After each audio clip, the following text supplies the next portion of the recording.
সম্প্রতি ঢালিউডের দর্শকপ্রিয় তারকাদের মধ্যে অন্যতম প্রার্থনা ফারদিন দিঘি। কেননা এই তারকা তার কেরিয়ারেরই মধ্যে চলচ্চিত্র উপহার দিয়েছেন তিনি তার ভক্তদের, কিন্তু দুঃখের বিষয় যে তার অভিনীত চলচ্চিত্রগুলো তার ভক্তদের কাছে ভালো লাগেনি। ফলে অবশ্য তিনি তার অভিনয়ের জন্য দর্শকদের কাছে আলোচনাতে এসেছিলেন, কিন্তু তারপর অবশ্য তাকে ওটিটি প্রজেক্টে অভিনয় করতে দেখা যায়। মূলত শেষ চিঠি শিরোনামের একটি ওয়েব ফিল্মে অভিনয় করেন এই সুন্দরী। সেখানে অবশ্য তার অভিনয় তার ভক্তদের কাছে ব্যাপক আকারে নজর কাড়ে। তারপর অবশ্য বেশ কয়েকটি ওটিটি প্রজেক্টে অভিনয় করার কথা ছিল এই তারকার, কিন্তু দুঃখের বিষয় যে সে সকল ওটিটি প্রজেক্ট এখনও মুক্তি পায়নি। এদিকে এই তারকাকে ওটিটির পাশাপাশি বর্তমানে মিউজিক ভিডিওতেও পারফর্ম করতে দেখা যায়, যার প্রেক্ষাপটে আপাতত এই তারকা সকল মাধ্যমে তার ভক্তদের কাছে আছেন আলোচনায়। বাই দ্য রিসেন্টলি দিঘির প্রসঙ্গে শোনা যায় নতুন একটি আপডেট, কেননা আগামীতে পরিচালক রায়হান রাফির মোহাব্বত ওয়েব ফিল্মে অভিনয় করবেন এই সুন্দরী। মূলত খুবই শীঘ্র ওয়েব ফিল্মটির শুটিংয়ের কাজ শুরু করা হবে বলে জানা যায়, পাশাপাশি রোমান্টিক গল্পের একটি ফিল্ম হবে বলে আরও জানা যায়। তাই তো অবশ্য দিঘি নিজেকে নতুনভাবে প্রস্তুত করছেন বলে এরই মধ্যে জানা যায়, কেননা খুবই শীঘ্র ফিল্মটির শুটিংয়ের কাজ শুরু করা হবে বলে জানা যায়।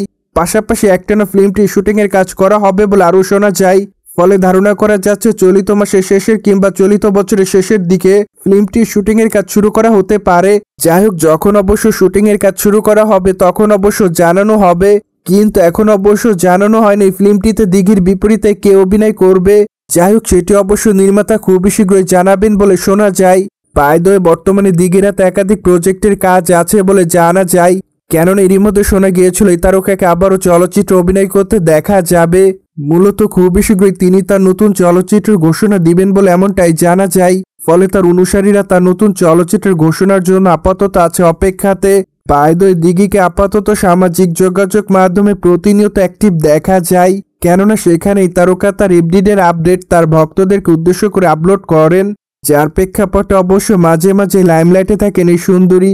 কেননা মাঝে মাঝেই তিনি বোল্ড আকারে ক্যামেরার সামনে ধরা দেন, যার প্রেক্ষাপটে ঢাকা ইন্ডাস্ট্রির দর্শকদের কাছে আলোচনায় থাকেন এই সুন্দরী। সোভিয়ার জেনে তো নিলেন পরিচালক রায়হান রাফির আপকামিং ওয়েব ফিল্মে অভিনয় করতে দেখা যাবে প্রার্থনা ফারদিন দিঘিকে। ফলে এই বিষয়টি নিয়ে কোনো মতামত থাকলে কমেন্ট বক্সে জানাতে ভুলবেন না, and subscribe our channel for more update.